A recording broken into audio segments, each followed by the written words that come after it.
खुशी मुझको, मेरे यीशु की साथ संगति में सदा मिलती खुशी मुझको। प्रभु का धन्यवाद करूंगा, उसके संगति में सदा रहूंगा। साथ चलूंगा मैं जय जरूर पाऊंगा, साथ चलूंगा मैं जय जरूर पाऊंगा।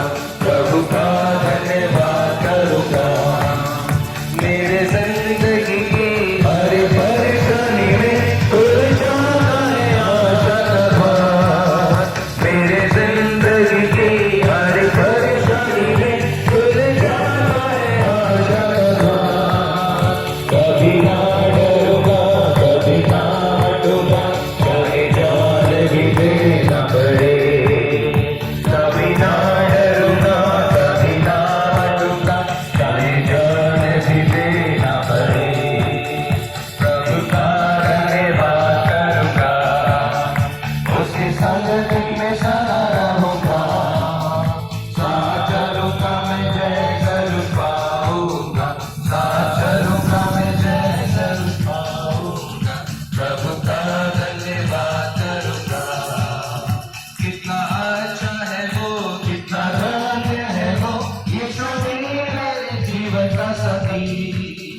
कितना अच्छा है वो, कितना धन्य है। एक बलिदान के रूप में चला सकते हैं। हम वर्ल्ड ऑफरिंग नहीं चलाते हैं आज के समय में, पर हम हमारे मुंह से निकले हुए शब्द परमेश्वर को चढ़ाते हैं उस वर्ल्ड ऑफरिंग के समान जो परमेश्वर को आज एक्सेप्ट होता है। तो जब हम अपने मुंह को खोलकर गाना गाते हैं या धन्यवाद के शब्द कहते हैं, तब हम अपने मुंह से वो बलिदान को चढ़ाते हैं जो परमेश्वर एक्सेप्ट करता है, जो परमेश्वर को भाता है।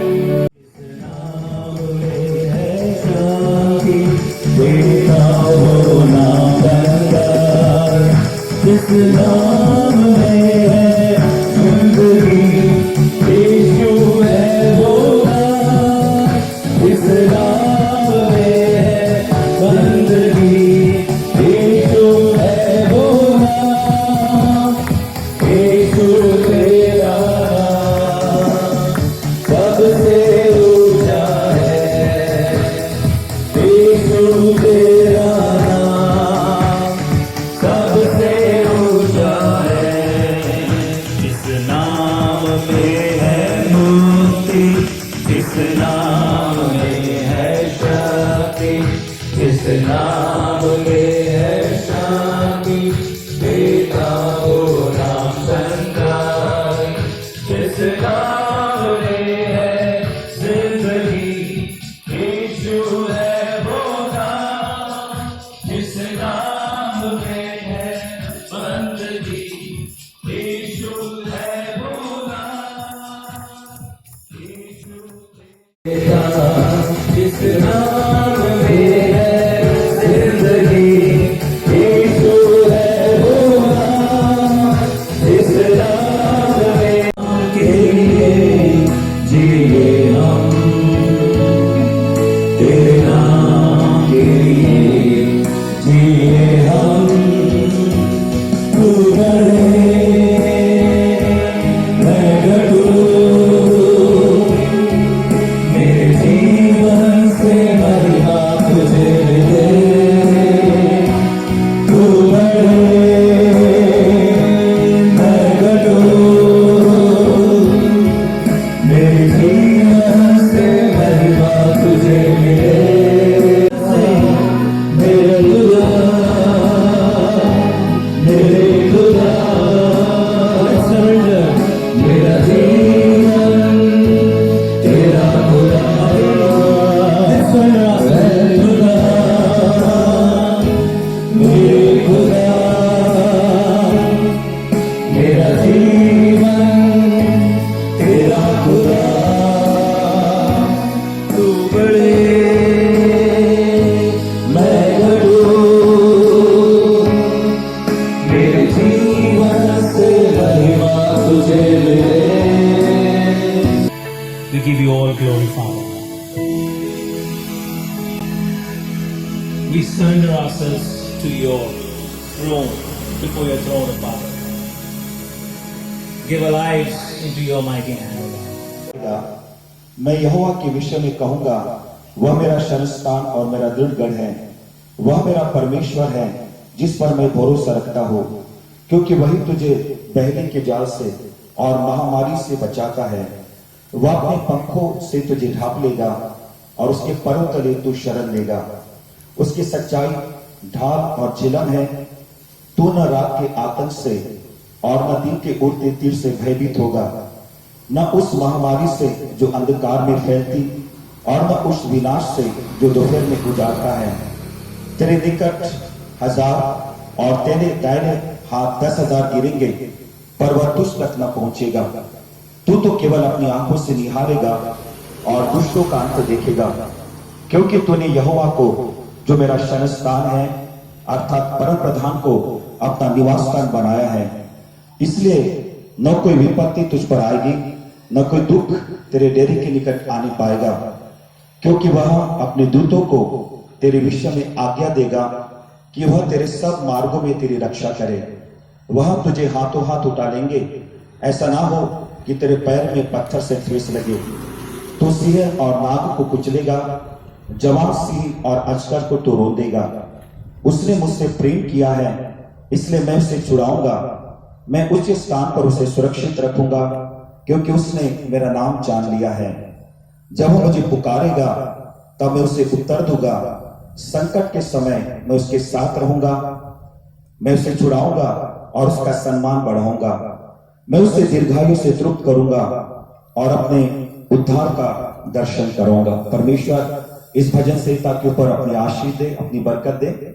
और जब हम इस भजन संहिता को पढ़ते हैं तो ये भजन संहिता जो परमेश्वर पर विश्वास करते हैं उनकी सुरक्षाओं के लिए कई बार इसको मसीह जगत में अधिकतर पढ़ा जाता है। विश्वासी लोग भी अधिकतर इसको पढ़ते हैं और यहाँ पर परमेश्वर हमारी सुरक्षा के विषय में बातचीत करता है। और यदि हम 15 वचन को पढ़े तो वहां पर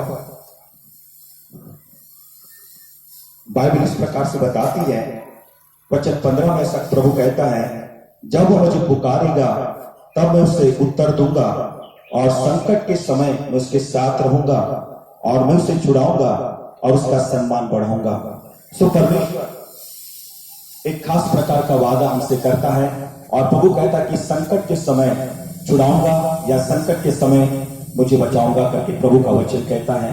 सो आज जिस प्रकार से हम जानते कि हमारा नागपुर शहर, हमारा भारत देश और सारी दुनिया के अंदर एक भयंकर वायरस को लेकर महामारी फैली। हम सभी जानते हैं कि कई लोग इस वायरस के कारण लगभग मृत्यु में जा रहे हैं, बीमारी में जा रहे हैं और इस समय पूरा दुनिया बड़े डर में, बड़े भय में, बड़े आतंक में फैला है।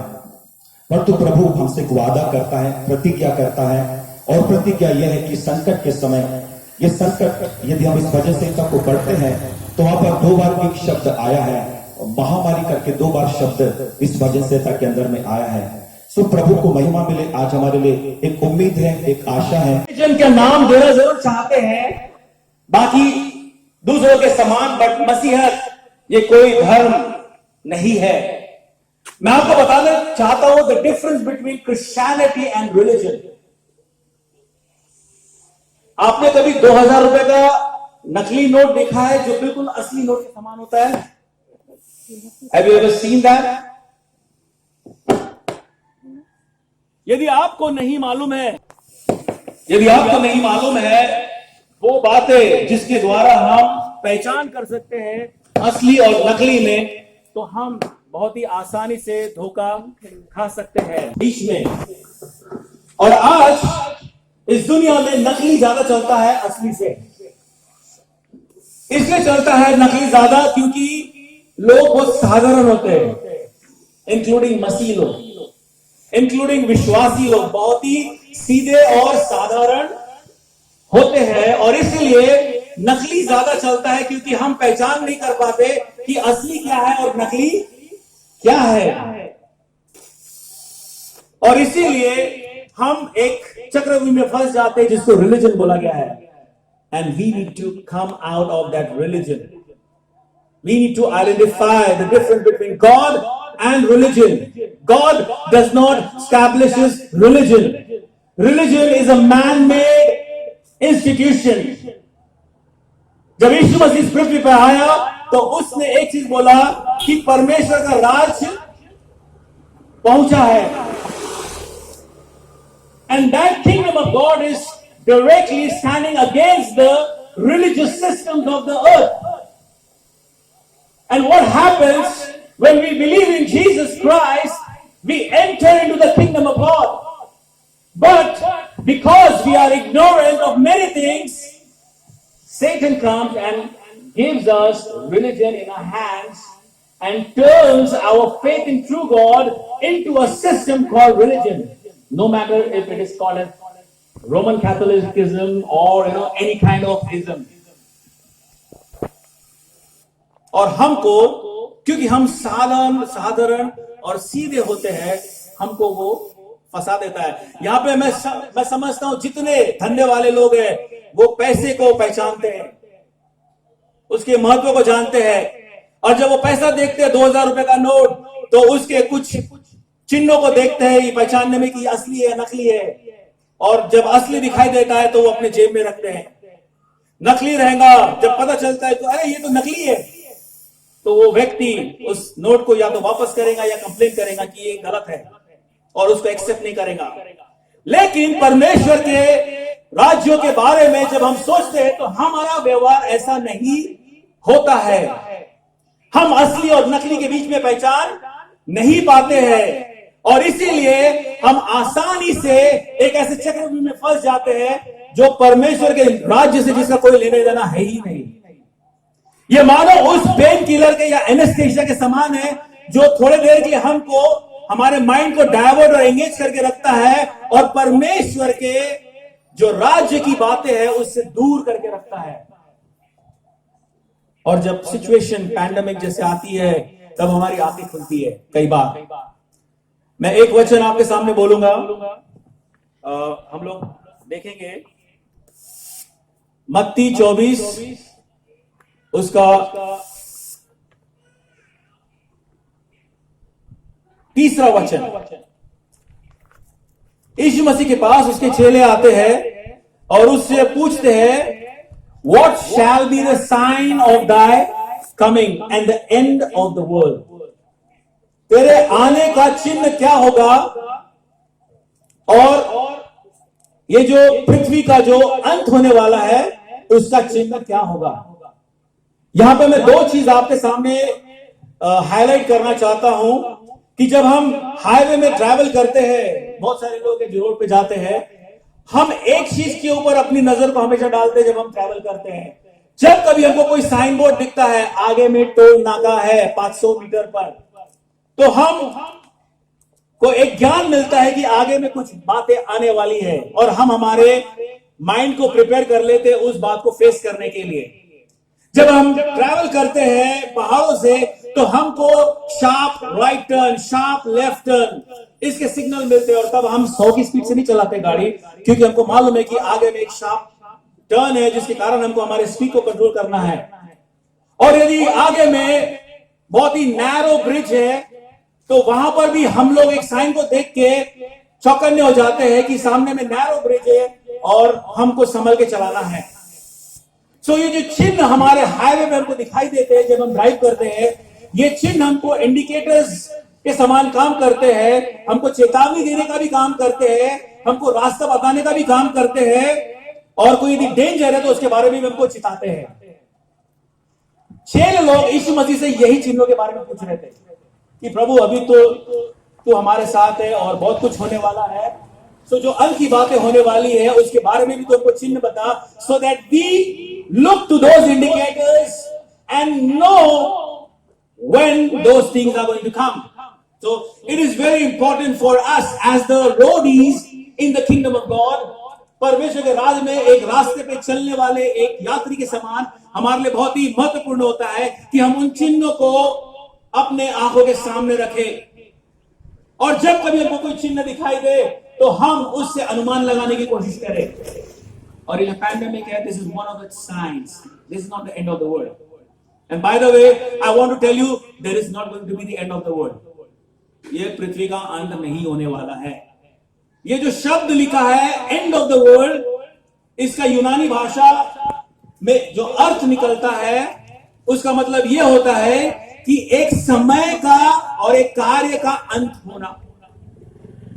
पृथ्वी का अंत होना नहीं, एक समय और एक कार्य का अंत होना। मतलब परमेश्वर ने काम को शुरू किया और वो काम खत्म होने पे आ रहा है, उसके बारे में लिखा हुआ है। वो पृथ्वी के अंत के बारे में नहीं। पृथ्वी अभी 1000 साल और इस यहां पे चलने वाली है, परमेश्वर का राज स्थापित होने वाला है, बहुत कुछ होने वाला है। So end of the world doesn't mean everything is going to get over. It's the end of the age, it is the end of the dispensation, it's the end of an act or a work that God initiated. परमेश्वर ने जिस काम को शुरू किया उस काम के अंत के बारे में लिखा हुआ है। वो कौन सा काम? यीशु मसीह ने जो काम शुरू किया, कलीसिया का काम, द टाइम ऑफ ग्रेस, अनुग्रह का समय। ये अलग अलग नाम दिए गए उसको। कलीसिया का समय मतलब कलीसिया के खत्म होने का समय, और वो समय के बारे में, चिन्हों के बारे में यीशु मसीह बता रहा है। और इमीडिएटली नेक्स्ट वर्स जो यीशु मसीह ने उनको बोला कि उन दिनों में बहुत सारे आएंगे। 4वां वचन, take heed that no man deceive you, for many shall come in my name saying I am Christ and shall deceive many. यहां पे भी थोड़ा सा अनुवाद का प्रॉब्लम है। यीशु मसीह एक्चुअली अपने सब्स्टिट्यूट के बारे में नहीं बात कर रहा था कि कोई आएगा और बोलेगा मैं यीशु हूं या मैं मसीह हूं। यदि आप वो क्या बोलते हैं अनॉइंटेड वर्ड को यदि आप यूनानी भाषा में देखेंगे तो उसका मतलब जो क्या बोलना चाहिए, मसीह जो वर्ड है उसको यदि हम यूनानी भाषा में देखेंगे उसका मतलब होता है अभिषेक जन। यीशु मसीह यहां पे चेतावनी दे रहा है कि बहुत सारे आएंगे मेरे नाम से और क्लेम करेंगे कि मैं अनॉइंटेड हूं, I am the anointed servant of God, I am the authorised servant of God. जो मैंने थोड़ी देर पहले आपको बताया 2000 रुपए नोट के बारे में, यदि हम चिन्ह देखते हैं तो हमारे लिए एक नकली नोट कागज का पेपर बन जाता है। Why? Because it has no authorization by the government of India. The government of India never accepts that. It's just a piece of paper. Similarly, there are people of God who claim to be the men of God, maybe having a degree or a certificate also, but they don't have the authorization from God. They may have the authorization from the people on the earth, but they don't have the authorization from God. Remember this is very important. When you go to the church or when you stand in the congregation, are you looking for an asli note or a nakli note? Or an authorized person or a counterfeit person who is not authorized by God? There are two types of authorization. One is the kingdom of God, which authorizes people on the earth, and then there are people who authorize people on the earth. So, who is the authorization do you believe and accept in your life as the leadership from God? और ये बहुत बड़ा important विषय है प्रियो, क्योंकि यदि आपके पास सही ऑथराइजेशन नहीं है, आप मानो नकली नोट को लेकर अपने जेब में चल रहे हैं। और जब परमेश्वर के गिनने का समय आएगा और जब आप वो नोट प्रोड्यूस करोगे, परमेश्वर, no I don't accept this note, this is not by me. And I think we are very smart enough to not to accept the counterfeit note, the unauthorized one. Jesus is talking about here, many will come who are not authorized by me. So this is the second sign. Pandemic is one sign. Unauthorized people of God, not authorized by God. अब आप बोलेंगे हम कैसे पहचानेंगे? हाँ, उसकी पहचानने के बहुत सारे प्रमाण है, एविडेंसेस है। हम लोग जासूस के सीरियल बहुत देखते हैं ना, एविडेंस है ना, मेरे बच्चे लॉ पढ़ रहे हैं, evidence. So there are a lot of evidence given in the Word of God to identify what is the true from God and what is not true from the Lord. So, beloved, I want to encourage you. This is the time to awake. This is the time to shake off. जो हम एक ऐसी जिंदगी जी रहे हैं, उसमें से हमको उठने की आवश्यकता है. मेरा काम ही है लोगों को उठाना. मेरा काम यह है कि मैं लोगों को जागरूक करूं, उनको उनके जड़ों को हिलाऊं, ताकि वे सच्चाई को जाने. I am not the blessing preacher. मैं आशीष को सिर्फ देने वाला प्रचारक नहीं हूं. I want to wake people because there might be danger on your way. And I want to awake everybody. And this is the opportunity which I want to take to awake, shake everything that I can shake. So ये वो समय है कि हम अंत के दिनों अर्थात कलीसिया के अंत के समय में अपने आप को तैयार करें. कैसे तैयार करें? कुछ 2-3 पॉइंट बताया मैंने, मैं ज्यादा समय नहीं ले सकता हूं आपका. एक तो हमने पैंडेमिक को समझ लिया कि this is one of the sign, और एक और साइन जो सबसे पहले यीशु मसीह ने बोला कि मेरे नाम से बहुत सारे काउंटरफीट आएंगे. We need to identify the counterfeit, we need to pray, I believe God talks with everybody. That's his promise. आप प्रार्थना करिए, पूछिए उससे कि प्रभु, मैं नकली नोट अपने जेब में लेके चलना नहीं मांगता, मुझे बता असली क्या है. आप प्रार्थना करिए, जिस रास्ते में मैं जा रहा हूं मुझको सही डायरेक्शन मिले. मैं कच्चे रास्ते या खराब रास्ते में नहीं घुसना मांगता, मैं सही रास्ते पे जाना मांगता हूं. और आप उन बातों को रखते हुए प्रार्थना करिए. I am sure because God loves you, He will talk to you and He will let you know. He will reveal to you the truth so that you are saved. You are not deceived. यीशु मसीह ने बोला धोखा खाएंगे, बहुत सारे लोग धोखा खाएंगे, इसलिए take care, pay heed. Very important. 2000 रुपए नोट से भी ज्यादा इंपॉर्टेंट है. तो pay heed because it's about your life, about your future, about your eternity. तो आइए हम प्रार्थना करेंगे. Praise the Lord. आइए हम दुआ करेंगे. सर्वशक्तिमान दयालु प्रेमी पिता परमेश्वर, धन्यवाद देते हैं सारी आशीषों के लिए जो आपने हमें आज तक सुरक्षित रखा. हर एक प्रकार की आशीष अनुग्रह से भर दिया और हमें ऐसा मौका दिया कि हम तेरी स्तुति और महिमा कर सके. इसके लिए तेरे शुक्रगुजार हैं, तुझे धन्य कहते, तेरी स्तुति महिमा जय जयकार करते. धन्यवाद देते हैं प्रभु जी सुंदर वचन के लिए जो आपके द्वारा आया. इसके लिए तेरे शुक्रगुजार हैं. हम आपसे प्रेम में आपके नाम को ऊंचा उठाने में निरंतर बढ़ते जाएं, आपकी महिमा के लिए इस्तेमाल किए जाए और समझें कि क्या सही है क्या गलत है. हर एक चीजों के लिए हमें बुद्धि और ज्ञान दे प्रभु, जिससे कि हम तेरी महिमा और स्तुति में आगे बढ़े. इस यूनियन एकत्रित करने के लिए तेरा धन्यवाद देते हैं. आगे भी हमें इस तरह इस्तेमाल कर तेरी महिमा स्तुति होगी. सारा आदर महिमा आपको देते हुए दुआ उद्धार करता प्रभु यीशु मसीह के मधुर मीठे नाम से मांगते हैं. सुनिए और कबूल करिए. आमीन. आइए हम सब प्रभु की प्रार्थना करें. ऐ हमारे पिता, आप जो स्वर्ग में, आपका नाम पवित्र माना जाए, आपका राज्य आए,